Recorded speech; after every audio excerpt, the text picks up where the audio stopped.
Assalamualaikum warahmatullahi wabarakatuh. Bismillahirrahmanirrahim. Alhamdulillahirabbil alamin wa bihi nasta'in ala umurid dunya waddin. Wassalatu wassalamu ala sayyidina wa maulana Muhammadin. Amma ba'du. Sekarang yuk kita bernyanyi dulu teman-teman. Ya ini kenapa kok bernyanyi? Karena ya suasananya kita tenang.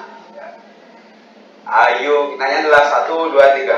Ayo kawan, marilah kita belajar peradaban Islam abad pertengahan. Ada fakta sungguh sangat menakjubkan, sejarah Islam mari diungkapkan. Ada Muawiyah, ada Abbasiyah, semuanya sangat hebat juga. Tangguh para ilmuwan banyak yang tumbuh, memimpin peradaban Islam amat teguh.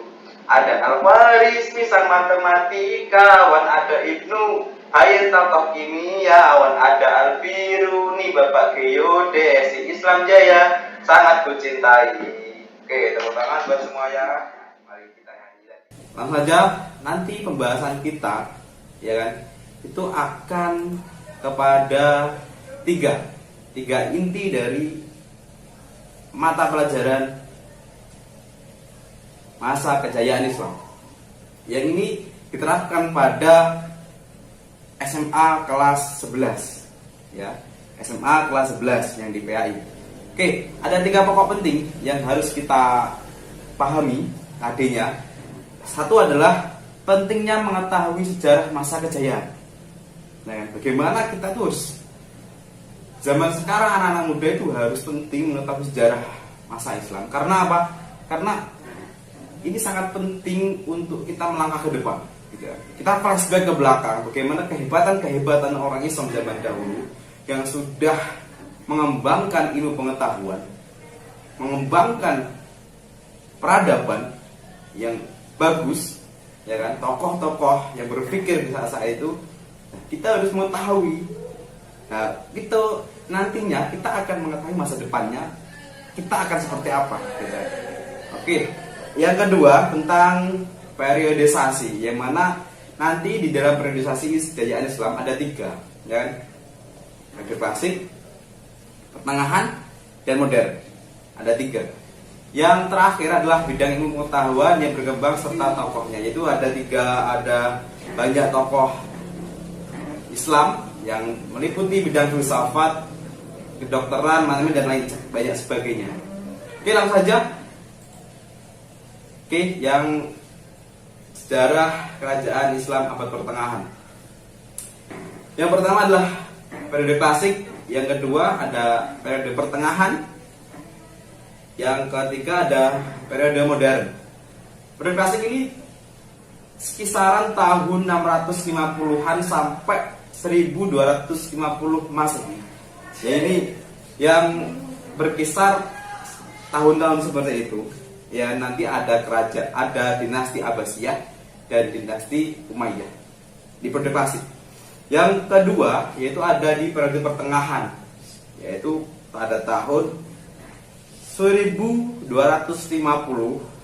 sampai 1800 Masehi. Inilah periode pertengahan kejayaan Islam. Yang ketiga adalah periode modern. Kalau ada yang mengatakan pada pembaharuan, ya kan? Fase pembaharuan. Nah, ini pada abad 18 atau bisa dikatakan tahunnya itu 1800, ya kan? Sampai sekarang. Nah, ini ada modern. Karena Islam itu harus berkembang sesuai zaman. Bagaimana zaman kita, zaman teknologi, itu harus bisa mengetahui. Oke, lanjut. Nah, periode klasik. Jadi maksud periode klasik adalah tahapan sejarah umat Islam yang dimulai sejak Rasulullah SAW menyampaikan seruannya sampai masa runtuhnya. Dan yaitu ada dinasti Abbasiyah pada tahun 656 Hijriah atau bisa dikisarkan Masehnya ya 1258 Masehi. Yang ciri-cirinya ialah tanpa menutup mata terhadap adanya dinasti-dinasti kecil, dinasti Umayyah Barat yang berkedudukan di Andalusia dan Interregun ada masa peralihan pemerintahan. Dinasti Fatimiyah ada di Mesir. Masih ada satu kekuasaan politik yang kuat dan disegani, yaitu puncak kejayaan Islam jadi di masa Khalifah Abdurrahman Ad-Dakhil. Ini sekisaran tahun 756 sampai 785 Masehi. Dan Khalifah Harun Ar-Rasyid. Nah, ini masa Abbasiyah, ya kan? Itu tahunnya 786 sampai.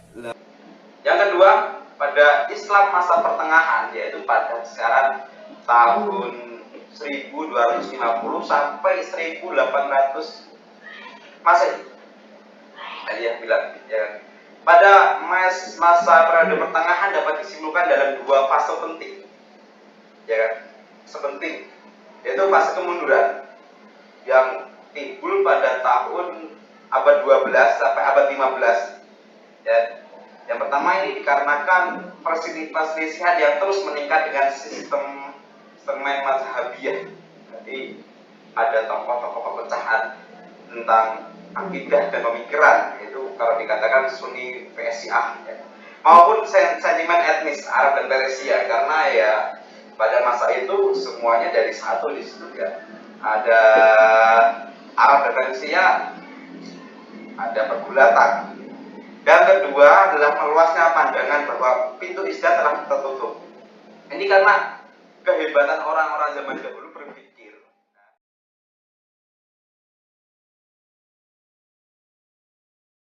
إني أسألك خير المسألة وخير الدعاء وخير النجاح وخير العلم وخير العمل وخير الثواب وخير الحياة وخير الممات وثبتني وثقل موازيني وحقق إيماني وارفع درجتي وتقبل